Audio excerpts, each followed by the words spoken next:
वंदे पुरुषोत्तम। आलोचना प्रसंग प्रथम खंड से 6 दिसंबर सन 1941 की श्री ठाकुर जी से साधना के विषय में वार्तालाप। श्री ठाकुर जी ने कहा कि हम अग्नि की उपासना, वरुण की उपासना, छायापथ की उपासना, चाहे जिनकी उपासना क्यों न करें, चाहे वह हमारे लिए जितना भी विराट और सूक्ष्म क्यों न हो, पर दिलचस्प बात यह है कि हम वैसा बनना नहीं चाहते। कारण को जानने पर भी हम कारण भूमि में रूपांतरित होना नहीं चाहते। हम इस शरीर एवं चेतना को लेकर सबों पर आधिपत्य करना चाहते हैं, सभी चीज़ों को उपभोग करना चाहते हैं और ईसत्व भी लाभ करना चाहते हैं। इसलिए मेरी तरह एक मनुष्य के रूप में जो सामर्थ्यवान बन चुके हैं, उन्हें हम खोजते हैं। भगवान लाभ की आकांक्षा के मूल में यही बात है। एक शरीरधारी मनुष्य न रहे एवं उनके प्रति हमारा आकर्षण पैदा न हो तो उसमें कोई रस नहीं रहता है। जब जीवन में हम उन्हें प्रधान बनाकर पकड़ते हैं तो उनकी प्रीत एवं तृप्ति के लिए हम असाध्य साधन कर सकते हैं। उसमें हमें कष्ट का बोध नहीं होता है, प्रगति के पथ पर अतंद्र प्रयास से आगे बढ़ते हैं। ऐसी साधना के माध्यम से नित्य नूतन अर्जन या अधिगमन एक्विजिशन होता है। इस प्रकार ही हमारा इवैल्यूएशन विवर्तन या बिकमिंग विवर्धन होता है।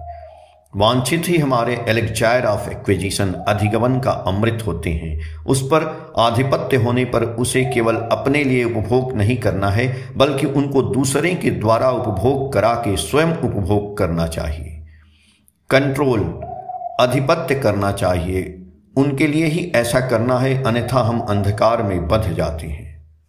फर्दर एक्विजिशन और अधिगमन और उपभोग नहीं होता है। इस प्रकार इष्टहीन साधना के माध्यम से मनुष्य एक दानव, पागल या दुश्मन भी बन जा सकता है, क्योंकि उस साधना के माध्यम से यदि कोई शक्ति प्राप्त करता है तो अपनी इच्छा, खाम ख्याल या प्रवृत्ति के अनुसार ही उसका वह व्यवहार करेगा। साधना का अर्थ है एक्विजिटिव एफर्ट, अधिगमनी प्रयास। चाहे मनुष्य जैसी भी साधना करे, जैसी विद्या, शक्ति या योग्यता प्राप्त करे, यदि इष्टानुराग उसके मूल में न रहे तो वह एक परिणाम होगा। इसीलिए जीवन के आदि, मध्य और अंत में सभी अवस्थाओं में वही एक चीज यानी इष्ट प्राणता की आवश्यकता है। ठाकुर जी से पूछा गया, प्रश्न किया गया कि इष्ट नहीं है, फिर भी अनेक संयत व्यक्तित्ववान, बुद्धिमान, परोपकारी, कर्मठ लोग भी तो देखे जाते हैं। श्री ठाकुर जी बोले, ऐसे लोगों का कम से कम माता पिता या श्रेय गुरुजन के प्रति खिंचाव देखेंगे। अनेकों की जन्मगत संपदा और प्रकृति अच्छी रहती है, इसीलिए जीवन में इष्ट न रहने पर भी उनके कारण आचरण में बहुत कुछ सद्गुण, गुडनेस रहता है, किंतु वह मैकेनिकल गुडनेस, यांत्रिक सद्गुण होता है, जो सबों के साथ संगति रखकर किसी में सार्थक नहीं होता है।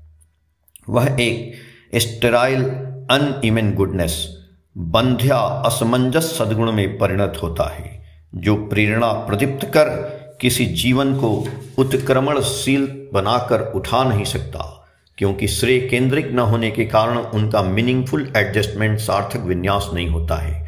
उनके एक कार्य के साथ दूसरे कार्य की संगति नहीं रहती है।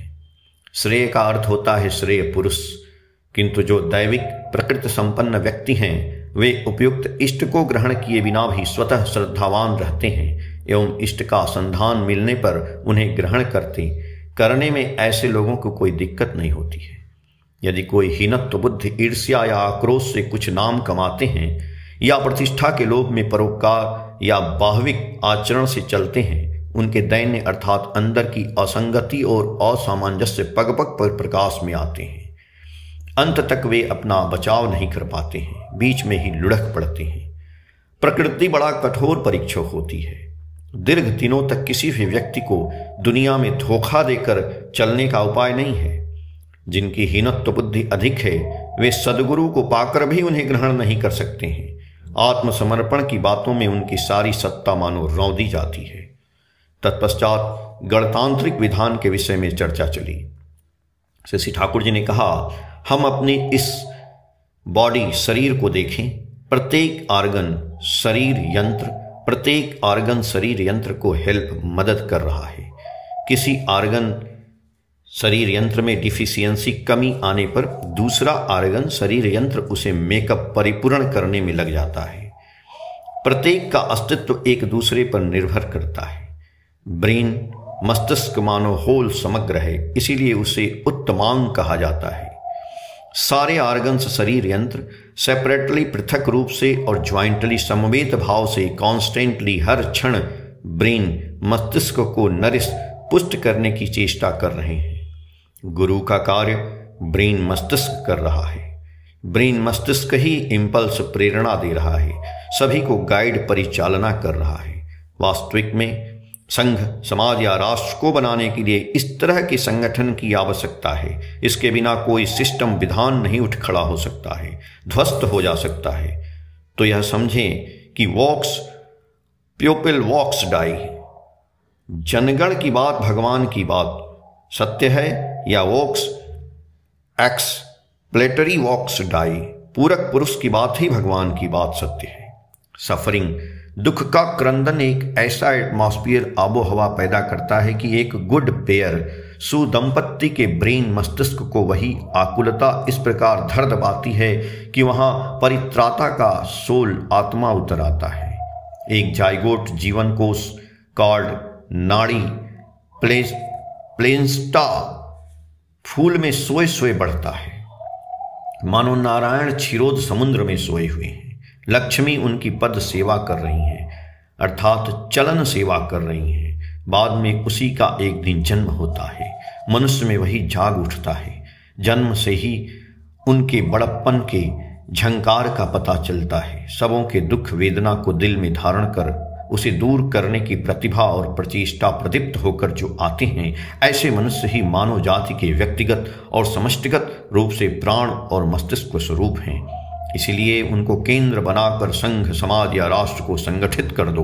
प्रत्येक के वैशिष्ट्य का पोषण कर एवं एक दूसरे का सहायक बनाकर परस्पर में व्यक्तिगत और समष्टिगत प्रचेष्टा के द्वारा उस जीवंत केंद्र को ही परिपूरित तथा परिपुष्ट करने से मनुष्य का दुख दूर हो सकता है।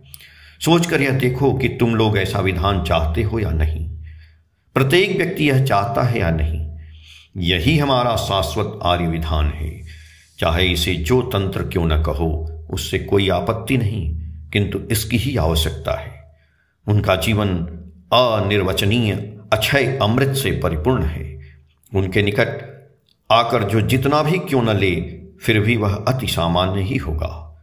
फिर भी उसमें एक नशा है, और वह है अपनी खोई हुई सत्ता को बटोर कर संग्रह करने का नशा। उसी नशे में मनुष्य एक प्रश्न के पश्चात दूसरा प्रश्न पूछता है, और भी जानने की पिपासा उसकी बढ़ जाती है, और बढ़ता है करने का आग्रह। इस प्रकार वह वास्तव में परम सत्य शिव सुंदर जीवन के साथ प्रीति निबद्ध होकर अपने आप को उपलब्धि कर आगे बढ़ता है। आलोचना प्रसंग प्रथम खंड के पेज संख्या 212 से 215 तक। जय गुरु।